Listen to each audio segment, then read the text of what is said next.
Desde luego, repito, la bienvenida para todas y todos ustedes, a nuestros compañeros diputados. Pido permiso para hacer esta breve exposición, que centralmente dice lo siguiente. El tema de la convocatoria es realmente la premisa para un asunto mayor. Lo que nos motiva a muchos legisladores en este país y a muchos abogados y activistas sociales es una visión de justicia que hace una crítica sobre el actual Poder Judicial en México. Antes que discutir el modo de designar a los ministros de la Corte, debemos preguntarnos si nuestro sistema de justicia está funcionando en el país.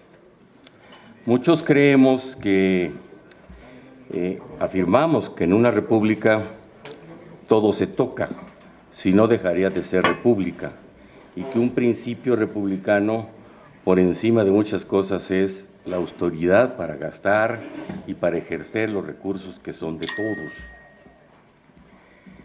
Muchos creemos que el Poder Judicial, en todos sus órganos, ha hecho un uso excesivo de las atribuciones que la Constitución le da, que desborda la división de poderes, que afecta muchas veces la gobernabilidad del Estado mexicano.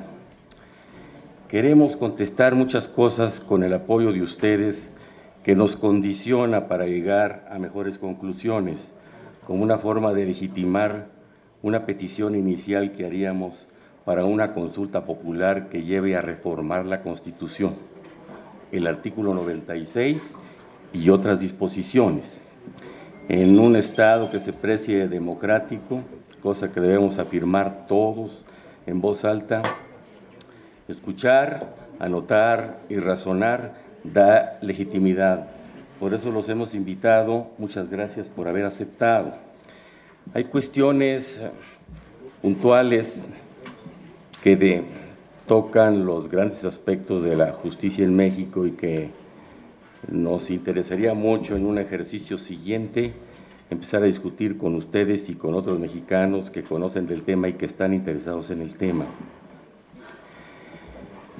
Nosotros ponemos en cuestión los criterios interpretativos con que el Poder Judicial crea normas legislativas o dicta políticas públicas o acuerda actos de gobierno. Eso afecta a toda la administración pública de los tres órdenes de gobierno. Parecería que vamos encaminándonos con el sistema de justicia que se ha diseñado en las últimas décadas a lo que se llama un gobierno de los jueces, que por sí mismo desborda los principios torales de la Constitución. Todas estas cosas las queremos poner a revisión junto con ustedes y demás mexicanos. En primer lugar, nos interesa discutir la supremacía de la Constitución sobre el orden jurídico internacional y todo lo que eso implica, incluyendo desde luego los tratados que ha firmado México.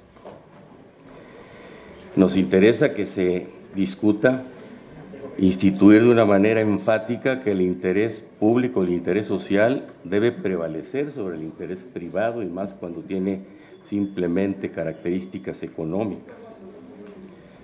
Queremos poner a discutir que los alcances de los derechos que salen a partir del artículo primero constitucional son referidos a las personas físicas y que desde luego siempre deben respetarse las salvedades que nuestra propia Constitución impone como marco límite a ese artículo primero constitucional. Nosotros queremos proponer que se quite el uso político al juicio de amparo, que se marquen con precisión las excepciones para invocar el interés legítimo al demandar el amparo, que los medios de impugnación y las suspensiones en materia de leyes de facultades exclusivas de los poderes constitucionales o acciones comprendidas en el Plan Nacional de Desarrollo, que es el plan de gobierno electo para imponerse, para realizarse por una persona que haya ganado una elección, debe ser acotado, precisado. También se pueden atribuir otras facultades constitucionales a la Corte para no dispersar el control de la constitucionalidad tanto como se dio en la última década. El Tribunal Electoral y el INAI tienen facultades que debería ejercer la Suprema Corte. Pero por encima de todo esto, hay un punto que debería ser el primero. ¿Es viable el nuevo sistema de justicia penal? ¿Está respondiendo a lo que el país necesita? Y todavía por encima de todo esto, hay otro principio que también podría ser el primero. En toda la actividad pública, en todo el ejercicio de los órganos de gobierno de un país como México tan desigual, el principio republicano de la austeridad debería cobrar plena, absoluta vigencia. Nosotros queremos que ustedes nos ayuden a discutir esto. Empezamos con un punto, primero, interesante desde luego, pero detonador de una discusión mayor. El formato que ha explicado nuestra secretaria técnica, Mónica Rojas, pues abre esto para escuchar la opinión de los coordinadores de los grupos parlamentarios que han convocado a estos foros para conversar. Luego escucharemos por demás las palabras que nos ilustrarán mucho de los expositores que hemos invitado, que son 6 personas. Y enseguida, diputadas y diputados podrán preguntar, siempre con algún rigor de tiempo y de cuidado en los turnos, a cualquiera de los expositores sobre estos temas y otros que sean conexos. Luego entonces le queremos pedir al coordinador del grupo parlamentario de Morena, al diputado Ignacio Mier, que nos dirija sus palabras, por favor. Agradecer que, como siempre, nos acompañen nuestros aliados en la coalición legislativa, la coalición política que tenemos con el Partido Verde y el Partido del Trabajo, a Reginaldo Sandoval y a Carlos Puente, a los vicecoordinadores de nuestro grupo parlamentario también.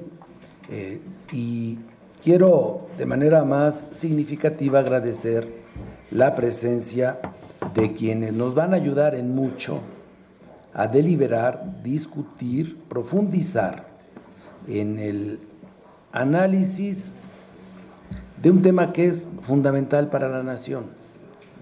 Primero, quiero precisar que el espíritu que anima a las diputadas y a los diputados de Morena al convocar a estos conversatorios es fortalecer la división de poderes en el régimen republicano. No pretendemos debilitar a ninguno de los poderes. Queremos precisar las atribuciones y facultades que garanticen el equilibrio republicano de los 3 poderes en México.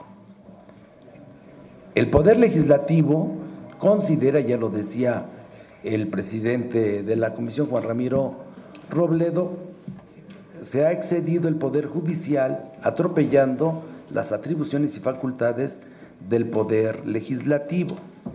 Pero no ese es el fondo que nos convoca, estimadas amigas y amigos, la gente que nos ve en los medios de comunicación y que nos sigue en las plataformas de la Cámara de Diputados a través del canal del Congreso. Lo que nos anima es iniciar un proceso de reflexión, de socialización, con premisas profundamente dialécticas, con relación, en principio, no a lo que es una reforma constitucional, sino en principio la solicitud de consulta para preguntarle a las mexicanas y a los mexicanos si están de acuerdo o no, se modifique el procedimiento que establece el artículo 96 para designar a los ministros de la Corte. ¿Por qué decidimos hacerlo como solicitud y no como iniciativa de reforma? Primero, una consulta popular, porque uno de los derechos fundamentales de los mexicanos es estar informados. Y la información genera una vida más democrática, sociedades más democráticas. Por eso, lo primero que nos llamó la atención es que en 95 años el procedimiento para la designación de los ministros de la Corte no ha sido revisado por el Poder Legislativo. Hubo reformas, sí, la última más significativa, con avances muy importantes en juicio de amparo, las acciones de inconstitucionalidad, las controversias constitucionales, la existencia de un tribunal electoral, la creación de la Judicatura Federal, pero no se ha profundizado en ninguna de estas etapas en el procedimiento para designar a los ministros de la Corte. Desde 1928, que Álvaro Obregón reformó la Constitución, presentó la iniciativa de reforma constitucional, y parecería que lo que se estaba fortaleciendo era a un poder sobre otro. En esa época del país hegemónico, monolítico, de un solo partido, prevalecía la voluntad del Poder Ejecutivo sobre los otros poderes. Por eso, la terna la propone el presidente de la República, la votan los senadores y contraviene el espíritu más liberal que estaba establecido en principio en 1824, que se profundizó en la Constitución de 1857, que ya establecía el voto popular sobre el voto indirecto en primer grado, que estaba en la Constitución del 24. Los congresos de los estados dejaron de participar, desapareció la posibilidad establecida en la Constitución del 57 de que fueran electos bajo el voto directo y popular, y se sometió nuevamente a partir de 1928 la designación conforme a la fórmula que actualmente existe, al procedimiento que actualmente existe. Nosotros consideramos que después de 95 años es necesario iniciar una reflexión profunda, que se socialice, que se discuta, que se debata abiertamente. México requiere una sociedad más democrática y no puede haber democracia si no hay el libre tránsito de las ideas en un marco de respeto, en un efectivo proceso dialéctico. Yo por eso finalizo agradeciéndole mucho al maestro Diego Valadez, al maestro Rodríguez Lozano, a Rafael Estrada, al maestro Andrés García Reper, muy especialmente porque nos da la equidad de género, que esté presente la maestra Mónica González Contró, y al doctor Jaime Cárdenas Gracia, que lo conozco de hace tiempo, porque con eso vamos a iniciar una profunda reflexión sobre algo que es de interés nacional, de trascendencia nacional, y que nos pone ahora, 95 años después, en decir que todo se puede tocar en este país en el marco de un proceso ampliamente democrático. Muchísimas gracias por acompañarnos, nuevamente gracias, porque nos va a ayudar mucho y le va a ayudar a la sociedad, a los mexicanos y mexicanas que nos escuchan, para poder entender qué es la Suprema Corte de Justicia de la Nación, cuáles son sus facultades constitucionales, cómo se designan, cuántos están integrados, pero empecemos primero por revisar el procedimiento para su designación. ¿Y qué queremos? ¿Designar o elegir?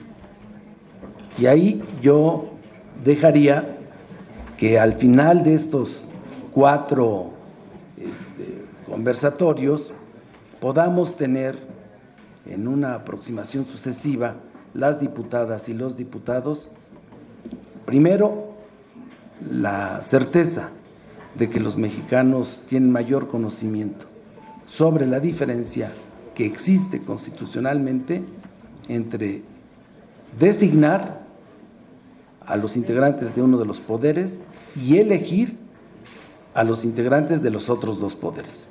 Muchísimas gracias. Gracias, Juan Ramiro.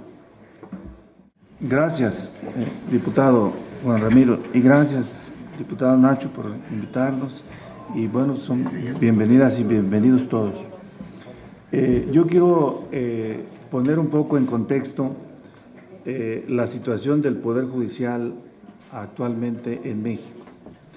En la actualidad, el proceso de transformación mandatado por el pueblo de México en julio de 2018, el Poder Judicial ha actuado en mayor o menor medida al servicio de los intereses de las élites políticas y económicas que se oponen a que las cosas cambien. Es necesario recordar que la justicia se encuentra siempre y en todo momento sometida a influencias y presiones políticas. Es falso que la independencia judicial sea sinónimo de neutralidad política y que sus decisiones sean tomadas únicamente en función de lo que dictan las leyes. ¿Cómo es posible que las críticas a la actuación política del Poder Judicial se consideren una intromisión o incluso un ataque?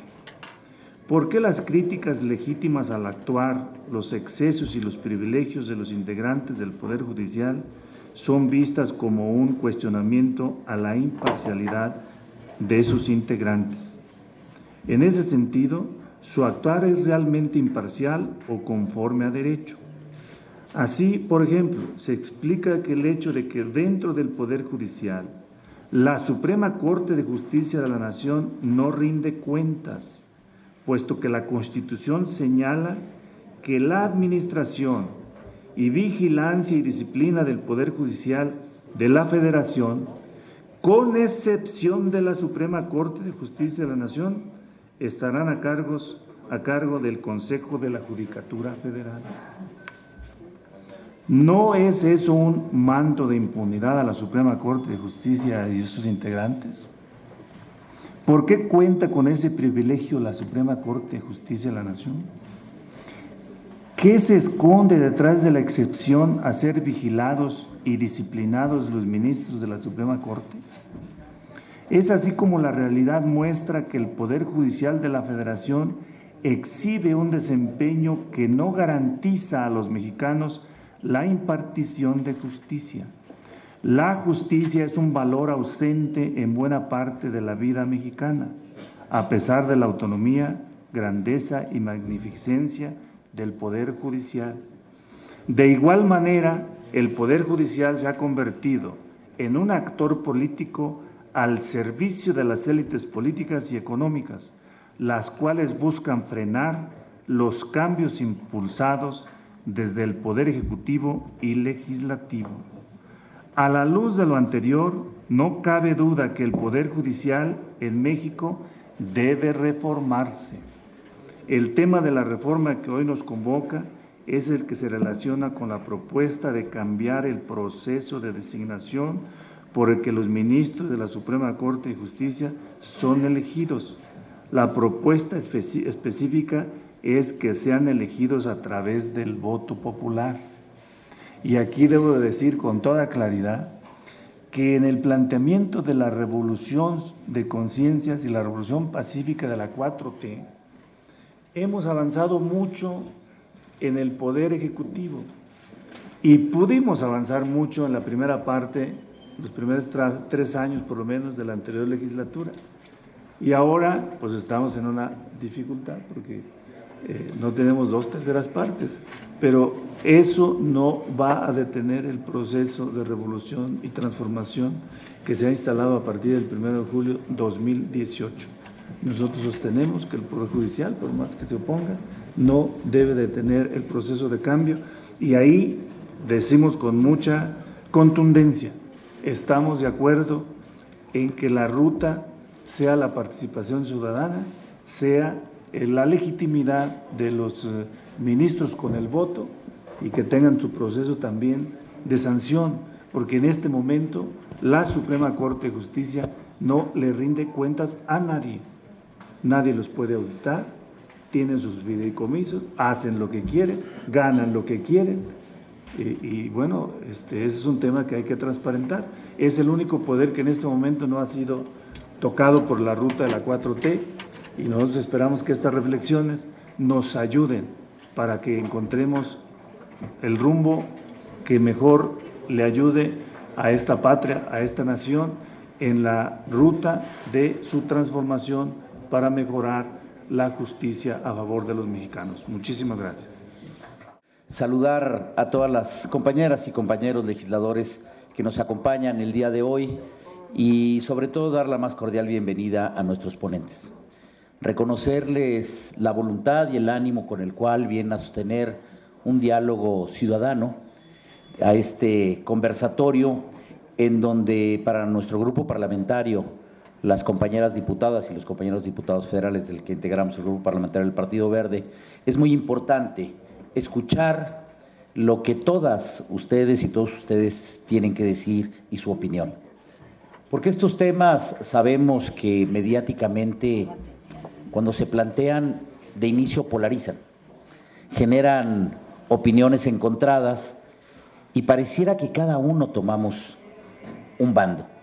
Pero al final del día lo importante y lo trascendente, consideramos en el grupo parlamentario para el país, para México, es verdaderamente fortalecer nuestra democracia, fortalecer la división de poderes e ir revisando, como ya lo dijo nuestro compañero diputado y a quien saludo con afecto y aprecio al tiempo de felicitarle y reconocerle esta convocatoria al realizar estos conversatorios al diputado Mier, de que las mexicanas y los mexicanos puedan escuchar y conocer el modo que hoy tenemos de selección de los ministros de la Suprema Corte de Justicia de la Nación. Está bien, nos ha funcionado este momento, sigue realmente operando a la realidad del país, porque todos podemos tener una opinión de lo que ha venido sucediendo al día de hoy en nuestro país, pero por ahí dicen que antes como antes y ahora como ahora. Realmente podríamos avanzar, podríamos evolucionar.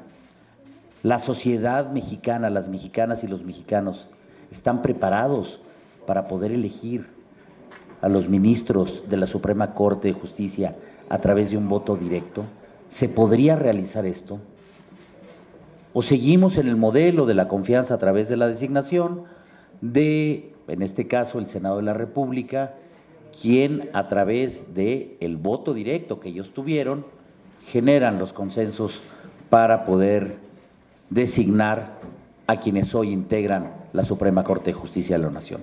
Sin duda será un diálogo muy enriquecedor el poderles escuchar a todas y todos ustedes, hacer este análisis, ya lo decía Juan Ramiro Robledo, sobre el sistema de justicia, sobre el procedimiento de designación, cómo garantizar la división y los equilibrios entre poderes, y también poner en la mesa el tema de esta solicitud de consulta ciudadana que se ha propuesto para conocer la opinión de las mexicanas y de los mexicanos. Pero yo celebro que primero se realicen estos conversatorios y que busquemos desde la Cámara de los Diputados, y aquí hago un llamado a nuestro presidente de la Junta de Coordinación Política, pero también a los integrantes, a todos los coordinadores parlamentarios, para que podamos, ojalá, y darle la mayor difusión posible. Porque más allá de que ustedes, las y los ponentes que vienen amablemente a participar a esta Cámara de los Diputados, sean escuchadas y escuchados por las y los legisladores, es muy importante que puedan escuchar su opinión todas y todos los mexicanos, para que cuando vayamos a realizar una consulta verdaderamente lo hagan con conocimiento, con lo que todos ustedes tuvieron que decir, con lo que otras gentes difieren y opinan diferente entre los diversos personajes que van a venir a opinar de esto, pero al final del día cada ciudadana, cada ciudadano formará su criterio y su opinión. No me resta más que agradecerles a don Diego Valadez Ríos, Amador Rodríguez Lozano, Rafael Estrada Michel, Andrés García Reper, Mónica González Contró y a Jaime Cárdenas García por su participación, y que sean muy bienvenidos, y desear el mayor de los éxitos en estos conversatorios y que sea para el bien de México. Muchas gracias. ¿Cuánto?